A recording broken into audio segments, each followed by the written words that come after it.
Hello everyone and welcome to my channel. My name's Kim and this is Stash Stitcher. In my sewing room this week I've been working on the Lyrical Shirt by Pattern Emporium. This shirt is a relatively new release by Pattern Emporium. It's only probably been out 6-7 weeks, and when I saw it I really liked the sleeve detail. It was something a little bit different from what I normally make. So I bought it at the launch, saved myself a little bit of money and sent it off to be AO printed. Whilst it was being printed, I printed off the pattern instructions and I went through them like I normally do, just making sure my measurements are right and just looking, you know, at the flow of the instructions. So first of all, I'm going to go through some of the features of the shirt, then I'm going to go quickly through the measurements and some of the pattern pieces, and I'm going to then show you my shirt and then tell you what I think of it. And you can probably tell by the smile on my face that I really like it. So first of all, the features of this shirt. Now, like all Pattern Emporium patterns, there's a lot to choose from, so you can pick and choose what you want, but the dominating feature is the puffed gathered sleeve, and that's really what drew me to it initially. So running through the features on the pattern, it says it has a full puff sleeve gathered at the shoulder, elasticated frill cuffs, short, mid and long sleeve options, soft tie neck detail designed to be tied loosely at the bust level or to be worn open, optional collar with stand, back yoke which gently gathered into the back, button or snap front, gently shaped side seams, 2 lengths, and a hemline has a very gentle curve. So with that said, I went and looked at the measurements for myself, and I have made a few Pattern Emporium patterns up in the past and they have all worked really well for me, and I knew basically what size I would probably end up making. And Pattern Emporium work from your upper bust measurement, and my upper bust is 41 inches, so straight away that took me to a size 18. So I had my size, but I also needed to take into consideration other things because I have a bigger bust, and Pattern Emporium does offer pattern pieces that already incorporate a full bust adjustment, so I knew that I would opt for that as well. The length of this shirt, there's 2 lengths, and one of them is, you know, obviously a bit shorter than the other, and I had a little bit of a dilemma because the fabric I had picked for it, I didn't have as much as what was recommended. So the fabric they recommended was something that was really drapey, and I really wanted to make it up in this beautiful viscose chalet because it just got such a nice drape to it, and I thought it would work really well. But I only had 2 meters 10, and the instructions said that I needed 2 meters 40, and I knew I would also have to extend the back and the front. So I did play around with the pattern pieces actually on the fabric to start with to make sure I could get this shirt out of the fabric before I started cutting. So I had my size 18, I had my full bust adjustment, and the pattern is drafted for a 5'5" person, and I'm 5'7", so straight away I've lost 2 inches. So I need to also extend my front and back by 2 inches, but I didn't have enough to do that, so I extended it by 1.5 inches, which has worked out okay. I'm happy with that, but I knew that I would have to extend because if I made it at the height for a 5'5" person, it would be way too short for me. So if you're making this and you are taller than 5'5", always check out the the height that the pattern is drafted for. Not all patterns generally give you the height, but it's easy enough to find out. So also in the measurements, Pattern Emporium give you lots of different measurements to check for. I mean, they even give you measurements at the circumference at the armhole, which for me just seems a little bit overkill because there's so many gathers in this sleeve. It's going to fit any arm, so you don't need that.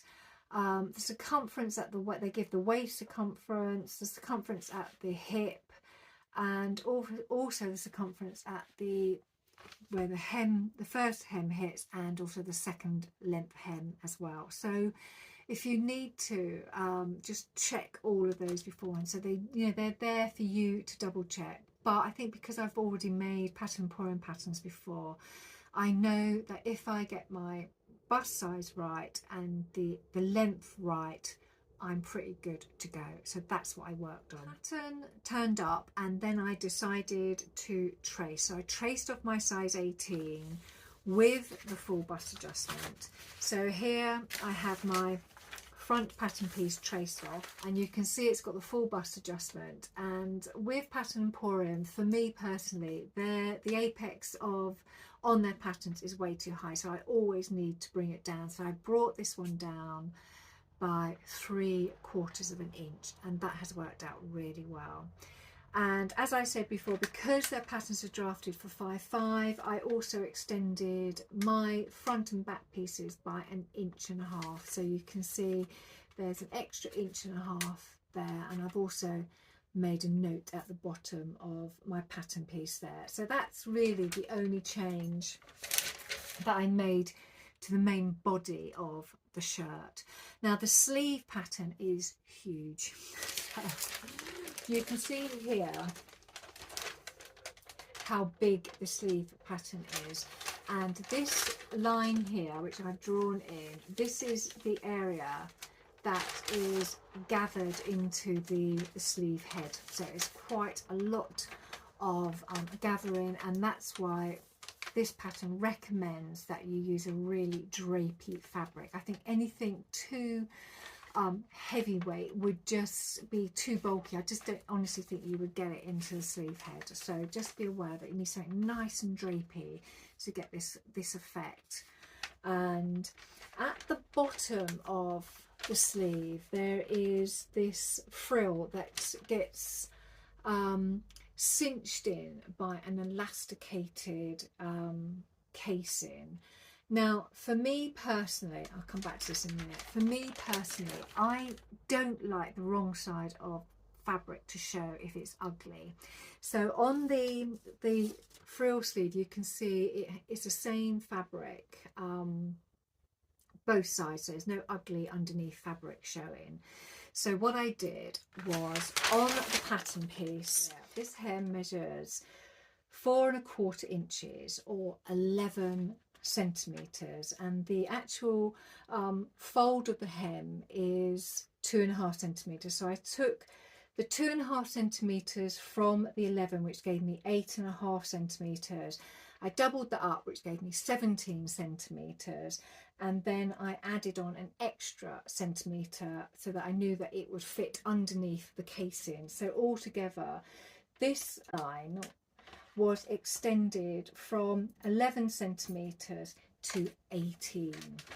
And obviously because I didn't have a lot of fabric, I was also manoeuvring my pattern pieces around my fabric to make sure I can get all of that out of the fabric that I had. So I did really well. And not only that, I also pattern matched the front, which and I just wanted to do it because I've been sort of practicing my pattern matching, because I know that I owe you some videos on pattern matching. So I just took the opportunity to do a little bit of practice. But to be honest with you, with the busyness of this print, you don't notice it at all. I could have got away with that completely, but I did it and it didn't really use up any extra fabric. So it was just me playing with my fabric beforehand.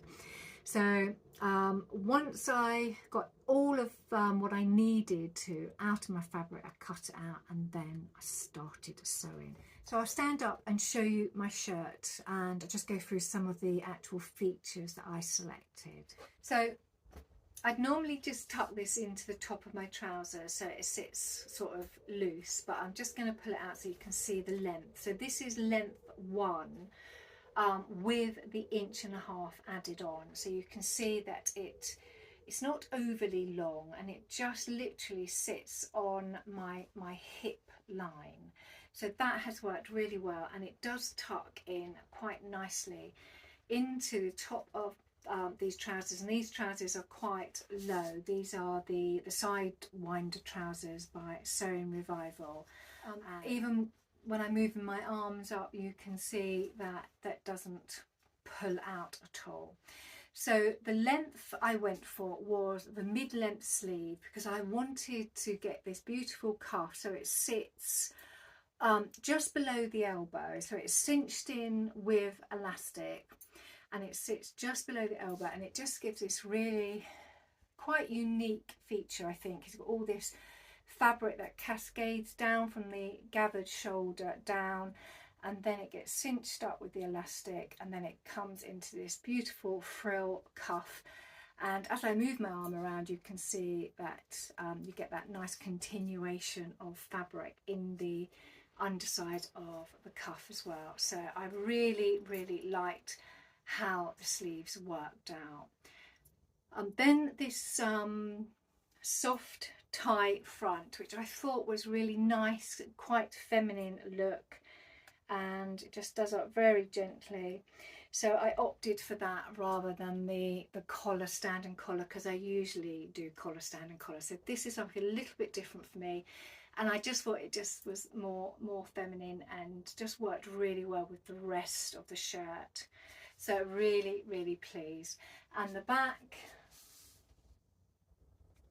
can't really see the yoke at all, but there is a yoke there at the back, and it's got a very soft gathering into the back. So I really do like yokes on my shirts. So a few things to point out before I finish up. First of all, when I went through the instructions, because I had a full bust adjustment incorporated, it doesn't tell you in the instructions when to actually do your darts. And I know it sounds silly because you think, yes, I would remember to do darts, but when you're in the sort of a throw of sewing up garments quite quickly, if you're anything like me, I usually forget to do things like that if it's not sort of there right in front of me. So I did go through the instructions, and I just made a note of when to do my darts so that I didn't start moving on and forgetting to do them and find that I've sewed up my side seams without them and not understanding why they haven't met, you know, at the bottom of my shirt. So I made a little note of when to do my bust darts, so I put that into the instructions.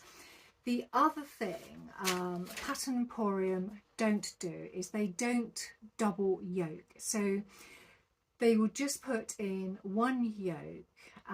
But for me personally, I like to also do an internal yoke, and I like that because I think it just gives the shirt a little bit more structure. And when I put in a double yoke, I always do the burrito method, so it's all this sort of seam allowance is all hidden quite nicely. Now I honestly believe that you need to double yoke this shirt because there is a lot of fabric in the sleeve heads, and with the double yoke it gives you that little bit more structure to support that extra fabric. But I mean, if you don't want to, obviously you don't have to, but I just felt it really helped a lot, because when I made the shirt up and I was holding it in my hands, you can actually feel the weight of these sleeves. They are quite hefty. So I just felt, for me personally, that double yoke was necessary.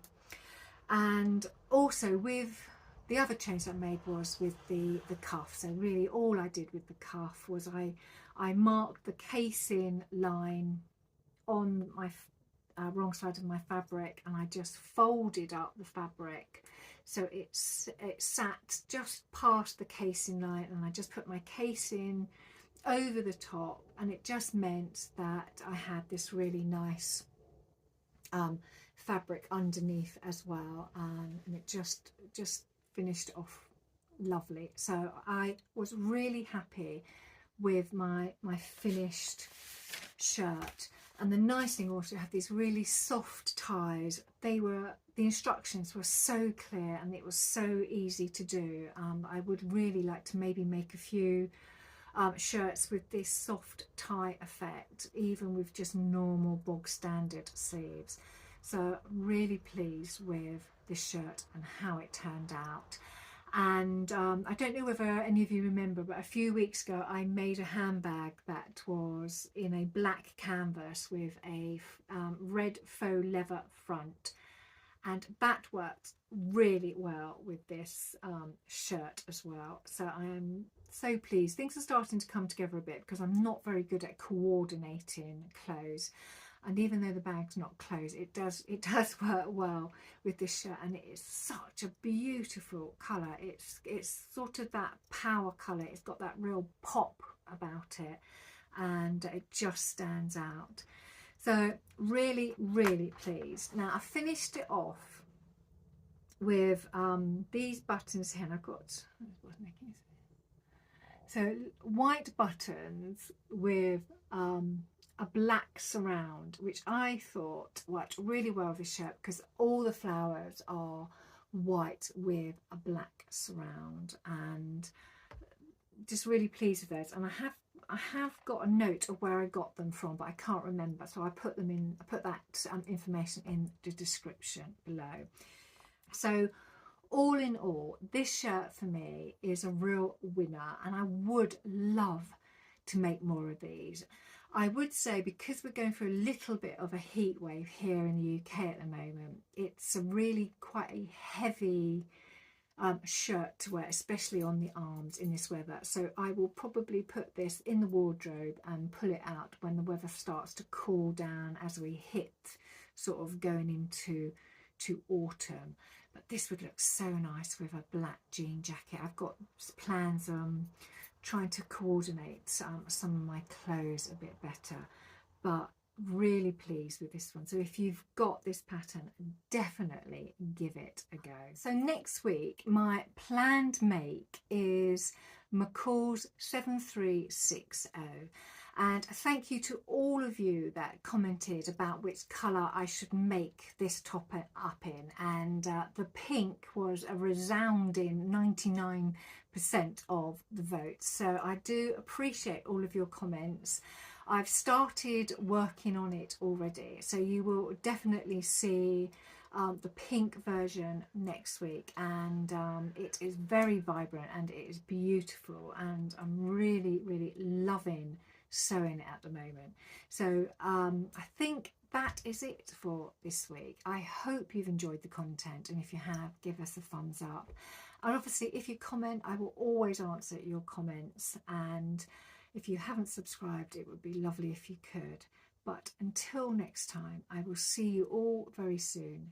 Take care. Bye.